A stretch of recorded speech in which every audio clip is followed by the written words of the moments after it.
Nous avions parlé de l'évaluation des profils force-vitesse avec le docteur Caroline Giroux, vidéo que vous pourrez retrouver juste ici. Aujourd'hui, premier volet de l'évaluation sur le sprint, réalisable avec une application smartphone et tablette, MySprint. C'est parti.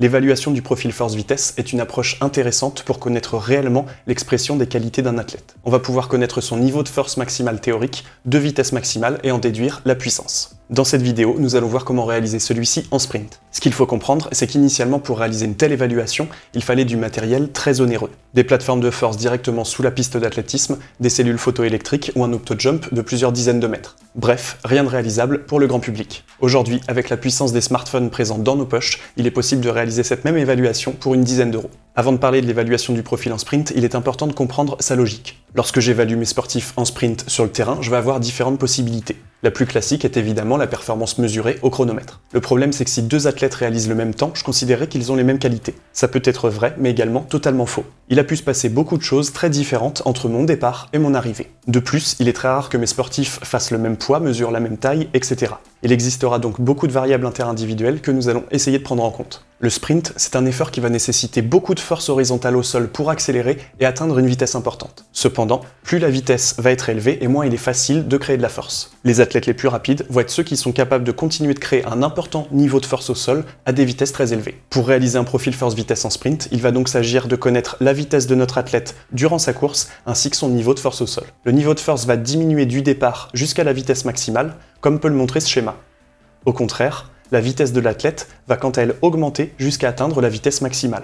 En mettant en lien les deux, on va pouvoir en déduire la puissance. Je vous rassure tout de suite, il ne s'agira pas de partir dans des calculs mathématiques savants. Aujourd'hui, les différents outils terrain permettent d'extrapoler toutes ces informations. Attention, si l'on n'a pas à se soucier des calculs, il faudra être extrêmement rigoureux sur la méthode d'évaluation. Nous allons évaluer nos athlètes sur un sprint en ligne droite de 30 mètres. Sur l'application, nous allons créer un profil de joueur en renseignant ses informations personnelles. Nous aurons besoin de connaître le temps de passage à 5, 10, 15, 20, 25 et 30 mètres. Pour préparer notre zone d'évaluation, nous devons placer notre smartphone ou notre tablette sur un trépied à 10 mètres de la piste de sprint, en face des 15 mètres. C'est essentiel de respecter toutes les mesures pour que l'évaluation soit valide. Ensuite, il va être capital de placer les repères de course aux distances précisées par le protocole. Le premier à 5,57 mètres, le second à 10,28 mètres, puis 15 mètres, 19,72 mètres, 24,43 mètres et enfin 29,15 mètres. Vous pourrez constater que ceux-ci ne sont pas placés à des distances communes de 5 mètres, 10 mètres, etc. En effet, puisque nous allons nous trouver sur le côté de la zone de course, nous allons être gênés par la parallaxe. La parallaxe, c'est l'incidence d'observation, donc le fait que lorsque l'on regarde une scène de côté, nous ne sommes pas bien alignés avec les marqueurs que franchit le coureur. Pour contrer cette parallaxe, les repères sont positionnés à des distances adaptées. Évidemment, le plot positionné à 15 mètres, lui, n'aura pas de souci de parallaxe puisque nous serons positionnés juste en face. Le départ de notre athlète, lui aussi, doit être scrupuleusement contrôlé. Il doit être totalement immobile en position de départ. Une fois le sprint réalisé, vous obtenez une vidéo de 240 images secondes. Elle va vous permettre de baliser les temps de passage à chaque marqueur. Le départ va être déterminé dès le premier mouvement de pression au sol, puisqu'il y aura création de force. C'est important d'être très rigoureux sur ce point. Ensuite, à chaque fois que notre athlète va franchir un marqueur, nous déterminerons le moment où son centre de masse, donc le milieu de son bassin, est aligné avec le piquet. Encore une fois, il s'agira d'être très rigoureux pour de bons résultats. Pour ne pas faire une vidéo de 20 minutes, nous parlerons très bientôt de l'intérêt pour l'entraînement de chacun de nos résultats. Mais bien évidemment, vous l'aurez compris, l'intérêt majeur est d'avoir un véritable outil de l'évaluation de la performance. Nous pourrons individualiser le processus d'entraînement à partir de données captées directement sur le terrain. Pour une fois, même si l'on est un petit club amateur, il ne s'agira pas de débourser des milliers d'euros. Il serait possible d'utiliser des cellules, mais leur prix pour 6 prises de temps serait extrêmement élevé. De même pour 30 mètres d'optojump.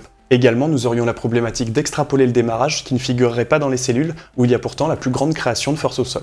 On rentrerait alors dans des problématiques de biomécanique beaucoup plus pointues. Ici, pour le prix de l'application, vous pourrez réaliser ces évaluations facilement et régulièrement pour constater les bénéfices de votre préparation physique. La première limite est évidemment le temps de mise en place qui demande une grande rigueur. Certains clubs professionnels ont fixé les piquets d'évaluation. Ils sont alors sûrs de réaliser leurs tests toujours dans les mêmes conditions. Mais malheureusement, on n'a pas tous la possibilité de bloquer 30 mètres d'un terrain uniquement pour les évaluations. Également, la seconde limite matérielle est que l'application n'est pour l'instant disponible que sur iPhone et iPad. Mais encore une fois, l'investissement entre une tablette d'occasion et 6 paires de cellules n'est pas comparable pour un club comme pour un préparateur physique. Je peux vous conseiller de veiller à prévoir du contraste entre les piquets et les vêtements de vos pratiquants.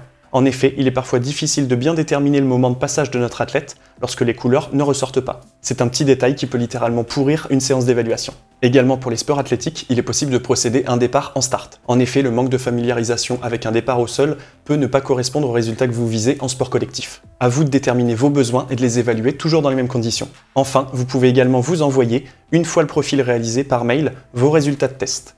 Dans ce mail, vous trouverez un document Excel avec toutes les variables. Celui-ci sera plus pratique afin de récupérer vos données et les comparer lors de votre suivi de saison. Pour conclure, on peut dire que l'application MySprint est une véritable solution terrain d'évaluation de la performance en sprint. Elle permet de dresser un profil force vitesse valide et des évaluations reproductibles. Pour un coût minime, elle va amener un outil d'orientation de l'entraînement pour les clubs et les préparateurs physiques. Cependant, elle n'est pour l'instant disponible que sur iPhone et iPad. Pour les utilisateurs, attention à bien respecter les conditions pour ne pas fausser le test. La rigueur sera de mise. C'est tout pour aujourd'hui, j'espère que cette vidéo sur l'évaluation d'un profil force vitesse en sprint via l'application MySprint pourra vous être utile sur le terrain. Comme d'habitude, si vous avez apprécié ce contenu, vous pouvez nous aider en likant et partageant cette vidéo. Je reste à disposition dans les commentaires pour toute question ou suggestion. On se retrouve dès la semaine prochaine pour du contenu d'entraînement, et d'ici là, entraînez-vous bien. Salut!